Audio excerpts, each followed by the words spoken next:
You're listening to Somewhat Frank with me, Frank Gruber. After working in the corporate world for a decade, I decided to blaze my own path by co-founding Tech Cocktail, which helped catalyze local startup communities and eventually turned into TechCo Media, a site which grew to millions of readers and was eventually acquired. Over the past decade, I've interviewed hundreds of entrepreneurs and thought leaders from some of the fastest growing and most successful companies in history. And along the way, I've learned amazing lessons from my experiences. So we're going to talk about startups, tech, innovation, and their intersection with personal life, and anything else on Frank Gruber's mind. So let's get started being Somewhat Frank. Somewhat Frank is produced with the help of Established, my new company. Hello, everybody, and welcome to the Somewhat Frank podcast. I'm your host, Frank Gruber.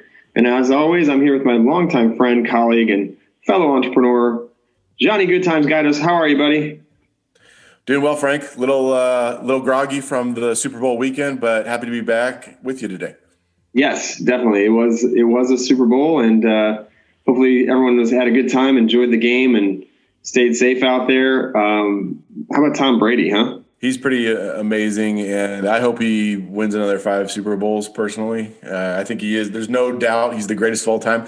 You know what? I want to open up with a question for you. What are your thoughts, greatest of all time, Tom Brady versus Michael Jordan in their respective sports? Ooh, that is so hard. So hard, because I feel like I think that's the real debate these days. That is the debate. Yeah, for sure. That's a really good one. Obviously, Jordan was a phenomenal athlete. Obviously showed it by doing multiple sports. I played baseball for a little while, won tons of championships with the Bulls, Chicago Bulls, but in the 90s. But the thing is, he cut his career short too. So I think he could have played longer. He was pretty young when he stopped playing comparatively.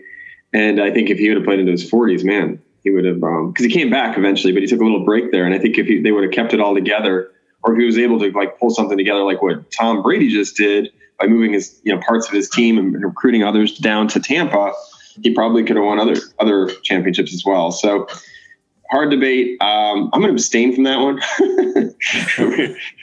but because I love both of them, I think they're doing great, and it's just hard to compare those two. Yeah, I agree. I think that I don't think there's any question that Jordan's probably the better athlete, but to run a football team like that, like a general down the field, he seems to be like a pseudo coach / player, Tom Brady, that is, I'm talking about. I don't know. He's just fun to watch. And I don't know. I'm kind of, about the same age as Tom Brady these days. So I'm kind of rooting for the, older guy, as they say, because, he's older in his sports career. So I don't know. I was happy. I thought it was a decent game. A lot of good commercials, as you know. So unbelievable what he's able to do at that age. And not to say that that's old or anything, but for football terms, he's been playing for 2 decades.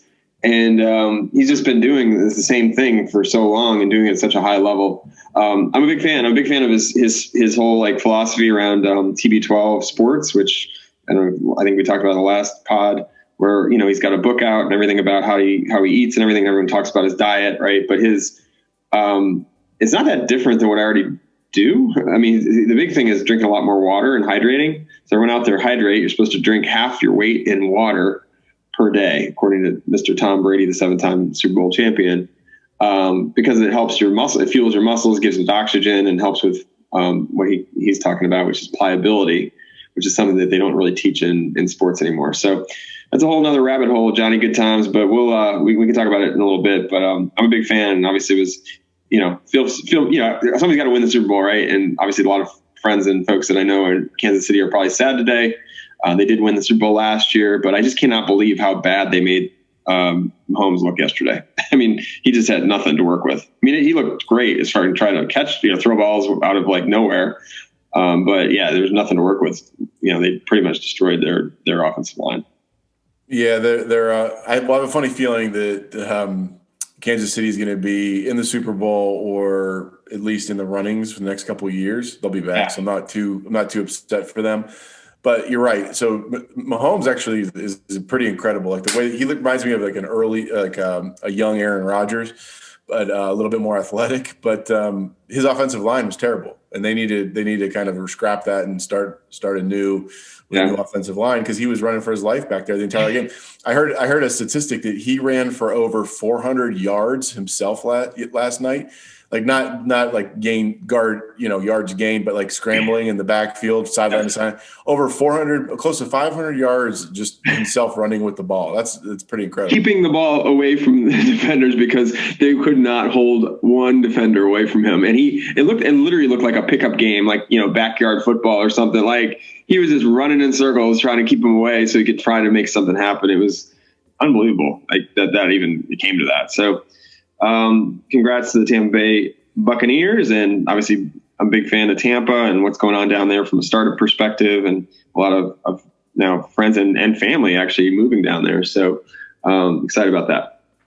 Yeah, what a year for Tampa, right? They got the Rays, the Lightning, and the Buccaneers all at least in the championship games. It's pretty right. Yeah, it's unbelievable. I mean, the Rays didn't win the World Series, but could have. So I think such underachievers, those Rays. No, I'm kidding. They did a great job as well. But Tampa, sports city, right? So all right, so let's dive in here. There's a lot to celebrate, lots of good stuff happening in the world. We always like to do that on the cast, right? And now I'm calling it the cast, John. I used to call it the pod. Now I'm calling it the cast. I guess you just gotta roll with it. Whatever the buzzword is this week. But what do you got? I know you love to celebrate people in your network. So what good? I know there's a lot of good stuff going on. What people do you know are out there doing some amazing? Yeah, and obviously jump in if you've got some as well. Jessica Ewing I met her years ago when I was building AOL products, and we were building an AOL start page or homepage, similar to iGoogle. I don't know if you guys remember that homepage or start page experience. And there were other ones too, where I think one was called Net Vibes, and there are a bunch. And long story short, she used to run that. She left Google obviously and started a startup called Literati, and she just raised a Series B, $40 million. So congrats to Jessica. Super smart. Obviously love to see female founders doing great stuff, but she's basically doing like a book club service, and, doing a good job at it, continue to move it ahead and growing it. So congrats there, for all those readers out there. Get a chance, check it out. It's Literati. Next up, we've got Erica Minahan from Rain Ventures. She's a longtime fan and supporter of what we're doing, and we've been working with her for a while. She's out in New York.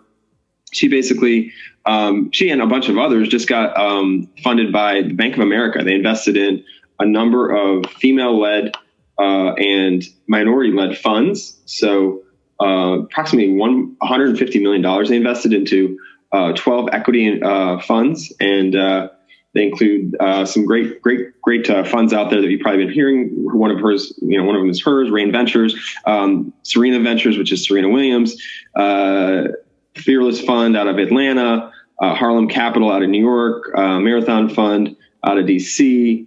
There's a bunch of others. Zeal Capital out of DC, New Community Transformation Fund out of Grand Rapids, Michigan. And that's just a few of them. So lots of great stuff going on there, and I'm excited that they got a big institution to support them. And we're obviously big fans of supporting minority startups and minority-led startups and female-led startups.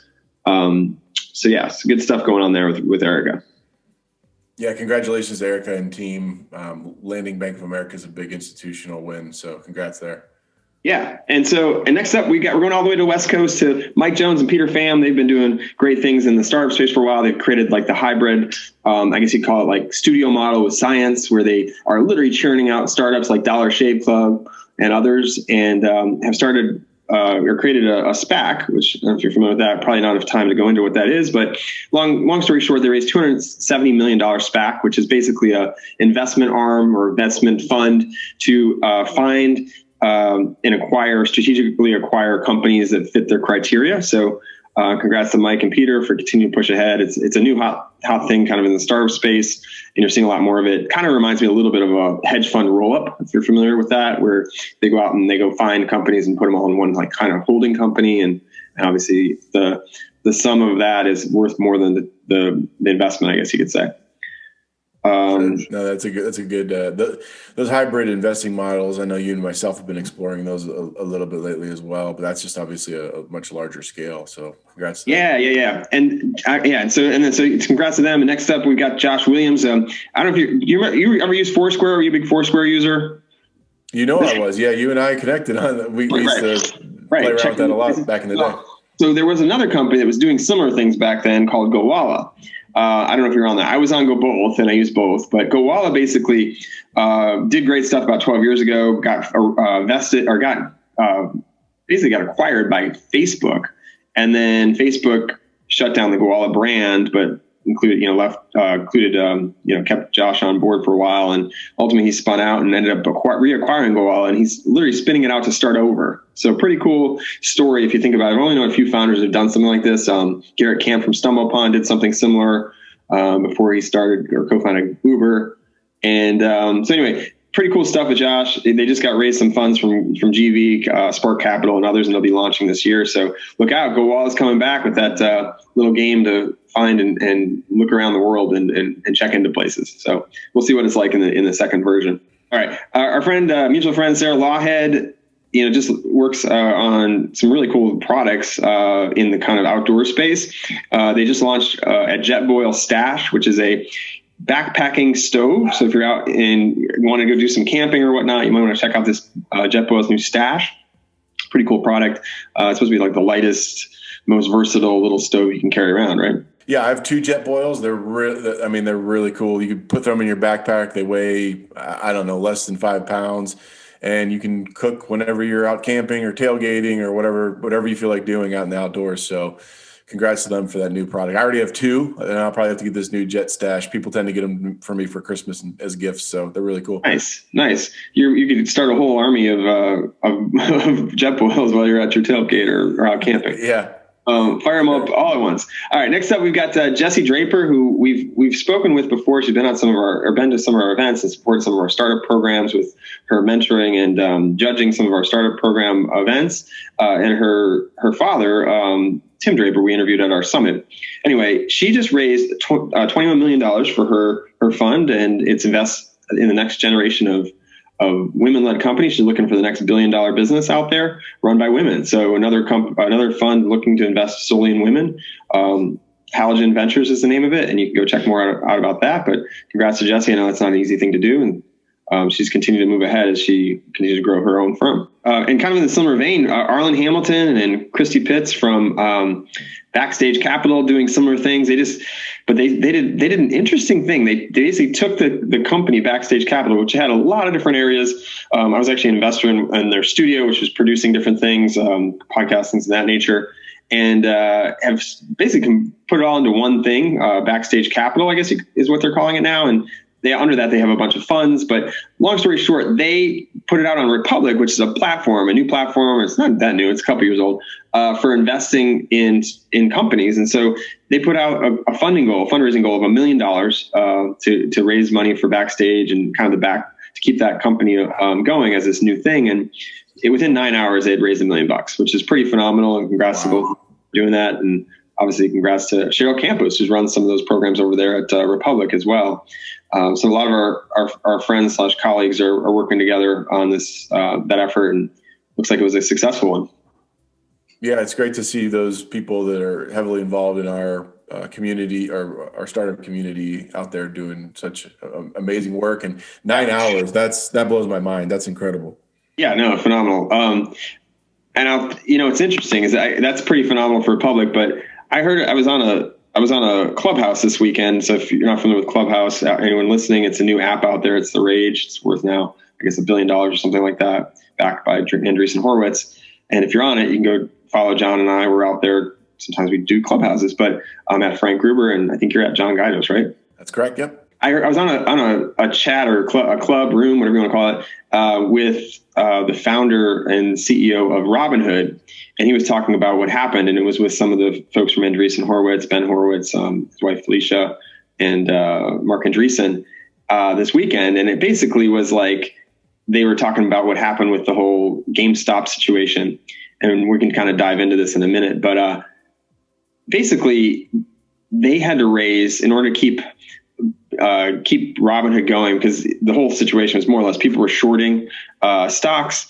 And if you're not familiar with shorting, it's going to take a while for me to explain it. But the simple version is people literally are when you short a stock, a hedge fund or money manager will basically sell or let somebody else borrow a piece of the stock, and so they're not selling it. And then almost similar like what happened with the whole housing collapse, they borrowed to someone else, and then somebody else borrowed it to someone else. So now you've got this double borrowing situation. And then at a certain point, if the stock goes up, they all try to sell at the same time, and more or less you get the situation where you need a lot of cash, right? So may have butchered the way that I explain that, but hopefully you're following me. And so what happened with Robinhood is when GameStop was basically getting bought by a lot of people, the price went up.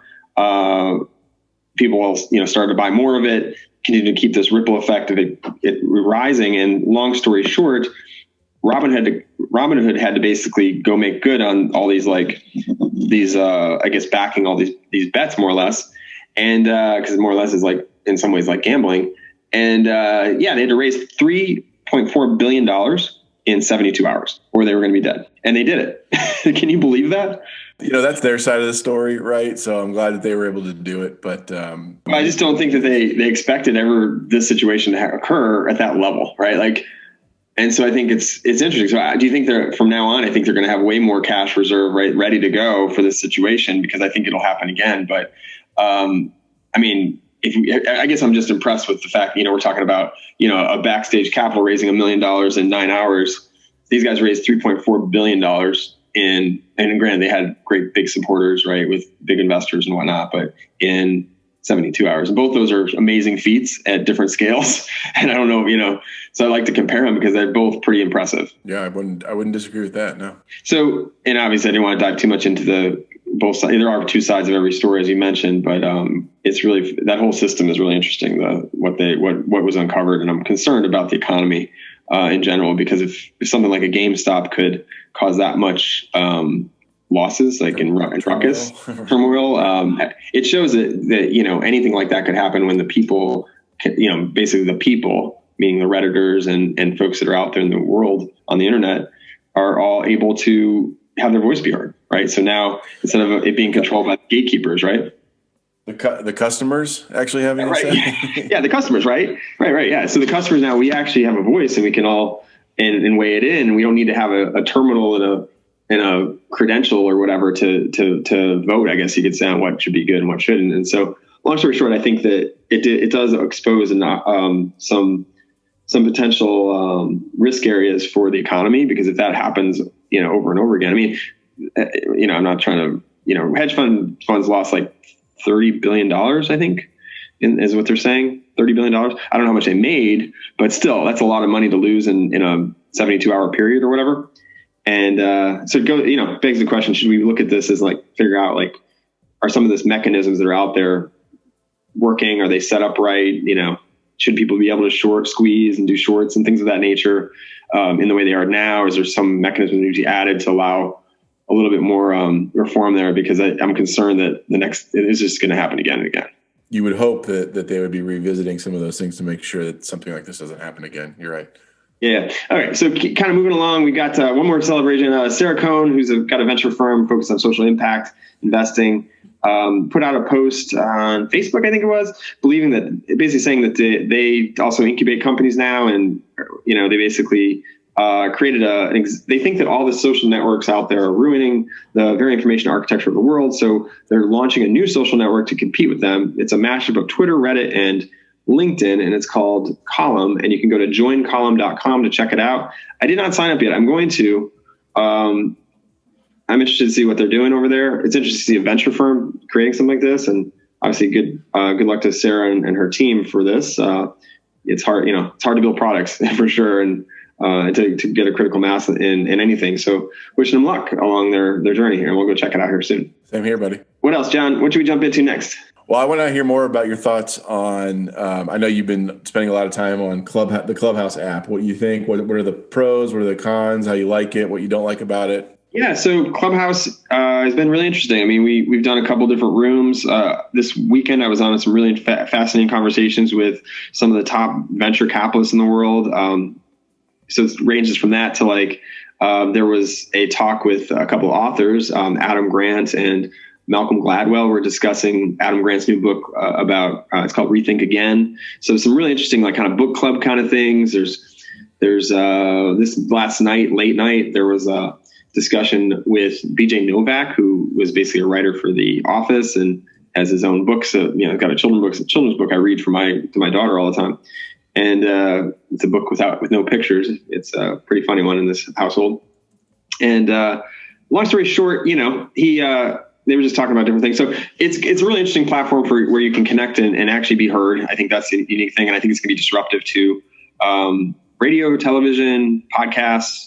I think they can all live together. It's just that it's disruptive to their audience / time that you spend on it. A lot of people are spending a lot of time on it. So on Clubhouse, and we're going to obviously continue to spend time on it and learn from other people. But I think that's the really interesting thing is that it's created this education, almost like decentralized or disruptive education platform, right? Because now anybody can learn from anyone. And that's a lot of times how we learned, right? So really be interesting to see how quickly some of the educational outlets start trying to use it, because it's going to disrupt their game. Yeah, I completely agree.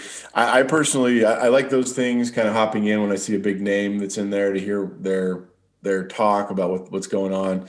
I also personally, I like it for the networking purposes of like reconnecting or connecting with people I don't regularly talk with to see what they're up to, and also see if they want to get involved with some of our efforts over at Established and Startup of the Year. So it's been a good platform to do some of that stuff. And specifically given that we're all kind of hunkered down and still figuring out this pandemic, it's a really nice space to meet with people. Yeah. And I say it's probably been obviously a great timing, right? Everything's about timing with launching different things. And obviously this is an audio platform, no video, audio platform where you hear people's voices. You can jump on a stage, you can do some social related things. We're seeing a lot more talks and things on there. You're seeing like group conversations on there, and everyone kind of has a voice.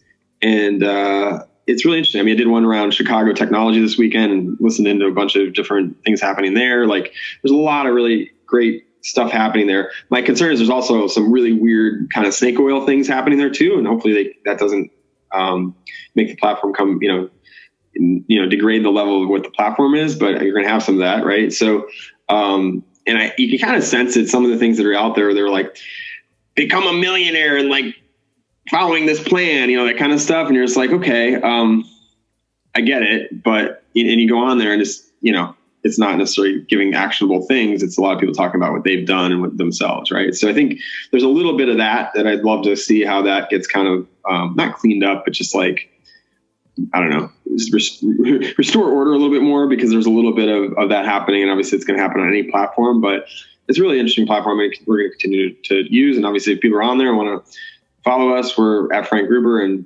at John Guidos. So come check us out and we'll maybe jump in a room together. So Frank, I also want to shift gears. I know that we just kind of talked about it for a second there, but with Established and Startup of the Year, we have some big events coming up here soon, and want to tell everybody how to get involved if they choose to do so. Right. So obviously we've got a number of different programs. We're always trying to find and help startups with finding opportunities. So established.us/programs is a great place to go to get involved with some of those programs. If you have questions about those programs, you can always reach out to us at somewhatfrank@est.us. Again, it's somewhatfrank@est.us on email. But yeah, some of the things coming down the pipe are, we always do something at South by Southwest. This will be our 11th year doing something at South by Southwest. We're going to be doing something there this year again. So if you're interested in finding out more about it, you can go to est.us/SXSW21. Again, it's est.us/SXSW21. And we'll be doing it from home like we did last year when things got kind of weird in the world. But there'll be a lot going on. There's going to be some fun events. And we've got a little fun promo video out there we just put out as well as we get ready for it. 11 years in a row we've been doing something there. We're going to do it again this year. We're excited to have everyone involved. Yeah, it's going to be really exciting. A few days. I mean, I wish we were going to Austin. I really do. I wish we were going to Austin again because I miss it. And it was weird to not go last year. I'm kind of itching for a little bit of barbecue and whatnot. But we'll do it from home. It's fine. We'll get through it. And then we also have other startup opportunities too. We work with NASA. We've got some Ignite the Night events coming up. There's one happened to happen in March in Tampa, which doesn't mean you need to be in Tampa or anything of that nature. It'll be remote, but you can go out and find out more information about that and RSVP for that event as well. est.us/NASA iTech Tampa 21. which we'll put in the show notes. So that's coming up quickly. And then you've also got, we're also still looking for interesting companies in the field of aeronautics. So if you're a startup or innovation in that area and you want to get in front of NASA chief technologists, you want to apply, you can go to establish.us/NIT. That's establish.us/NIT, which is NASA iTech is what the NIT stands for. So learn more about it. The deadline there is February 26th. We'd love to have great companies and innovators involved in that program as we continue to help, create those connections between NASA and other organizations, obviously, as well as NASA and some of the startups we work with. Let's fire it up, buddy. I want to know what you've been listening to lately, watching, reading, what's going on in Frank Gruber's world. Yeah, so reading a lot. Let's see, we talked about a little bit the Reddit / Robinhood stuff, so I don't want to rehash that, but really interesting article in New York Times about it. There's going to be a movie about it, probably. There's books probably being written, case studies, so I don't want to over emphasize that one, but really interesting thing to dissect, I guess, slice and dice and learn more about as we move forward. I read a thing recently. It's a little older article, but it popped up in my social somehow. I'm always, I've not been sleeping well lately. I don't know why. I've been trying hard. Might be because I've been on Clubhouse too late. Not really sure. Yep. But the best time to go to bed is 8:45 p.m. It's according to a study, and that way you get up at like when the sun comes up, kind of thing, and you're kind of within circadian rhythms, if you will, of the world. So if you can get to bed by 8:45, which sounds pretty impossible to me, but that's about the time my little one goes to bed. So maybe if I just stayed there and somehow dropped a melatonin or something, I'd be able to do it. But yeah, I guess the key here is just try to get 8 hours. And I have not been getting 8 hours of sleep. So for all you out there that aren't getting 8 hours, I'm with you. Hopefully that'll be restored here soon. Well, part of the trick is not having kids, because I don't have kids. And 8:45 is no problem for me. And I get about 8 hours of sleep every night, no problem. And I feel great. So well, that's great to hear. Yeah. So let's see what else we've got here. I don't know if you saw, there's been a lot of Elon Musk news lately. So a couple weeks ago, he put out this $100 million motivation to kind of cure climate change. And so it's like a prize. So he's trying to look for people that are trying to do innovative things to kind of clear up pollution in the air.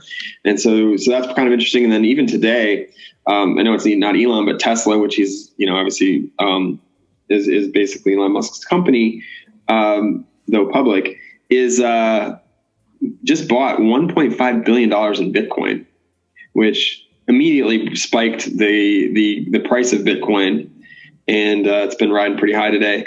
So they're going to buy $1.5 billion worth of Bitcoin, they say, and then they're also going to start accepting Bitcoin for payment for Tesla, which is one of the bigger kind of moves from a publicly traded company. I haven't seen a lot of that happening. So it could be a first mover in that movement of larger, I guess you could say, brands / retailers accepting Bitcoin. Wish I was, I guess, mining Bitcoin like 3 or 4 years ago. I did not, but I do have a little bit, and I guess it's now worth more. So that's exciting, and we'll see how that goes. I think a little bit this could be the shakeup of like just in people in general not trusting, society, the institution. And things like the whole Reddit Robinhood thing are just another example of that, right? Where that's like the stock market's somewhat like the gambling that goes on in Vegas, right? Or whatever, right? It's in some ways, right? So it's where the house kind of always wins because the establishment's set up right. So I think people are trying to say, okay, I don't want to deal with that. I'm going to get my own thing going on. And they're going to try to find these other currencies to do that. And it makes a lot of sense in other countries. And we talked at length with Tim Draper at the start of your summit about this. He's a big fan of Bitcoin. He has been for a while. And you're seeing that maybe, if you're in another country and all of a sudden your country, devalues your dollar or whatever, it just goes to zero. You have no wealth anymore. You have nothing, right? So if you were in another currency that doesn't get affected by that necessarily, maybe you'd be okay, right? So it gives a little bit of hope, right, to other people, and maybe that's probably, I think, what's driving it. I bought Bitcoin years ago at $5,000 per, and I lost $500 and sold it immediately. Oh, it gives you an idea of my temperature for risk. My risk tolerance is 0. Oh man, that's too bad. Yeah, it's worth $45,000, John. I'm sorry. Okay, so let's move on to another thing that was interesting last week. And I know we got to wrap it up here in a second, so I'm going to round this out, and then So there's a couple things about space. So the Navy had released a report. It's in Vice, and I don't know if we're not going to talk about Vice. Can be you got to take it with a grain of salt sometimes, but Vice is pretty good usually. Anyway, U.S. Navy has patents on tech that says it will engineer a fabric of reality. So they've got some really crazy patents that they just kind of put out there. They're calling them the UFO patents, which obviously immediately brought everyone's attention to them and said, oh my goodness, is this stuff from Roswell? What is this? So I don't know. What do you think, John? It's always been, for the past 50 years or so, something that people have considered that, the U.S. or whatever government may have alien technology and reverse engineered it. And that's kind of where we've gotten some of our technologies we use every day. So I don't know. I find that stuff fascinating. The fact that they are, filing patents on this stuff just kind of validates some of that stuff. So I don't know. I think it's very interesting, and I hope some of it's true because it just kind of, it's that mystery that's out in the world and what we, the unknown, which is keeps me interested in things. For sure. And we're almost wrapped. So I want to talk about one thing I was watching outside of the Super Bowl and listening to everything on Clubhouse. I've been watching this show, and I know you started and it stopped, but it's called WandaVision on Disney Plus. It starts pretty slow, and it's done by Marvel Studios. So it's a kind of a spinoff of I guess the Avengers series or something like that. And so anyway, I started watching. I kept watching. They're on episode 5 now. If you're watching or start watching, just keep watching because eventually it will make sense. And that's all I'm going to say. It didn't make sense for a long time, and now it does. And I feel like every episode makes more sense. So hang in there. It gets kind of interesting. You need to see the follow-on to understand it. So I think it's ones that you definitely want to binge watch straight through instead of waiting for each one, because it's I think we're scared to do it that way even because they probably lost a bunch of people, because we were like, what is this? And that was it, Exactly. I was one of those people.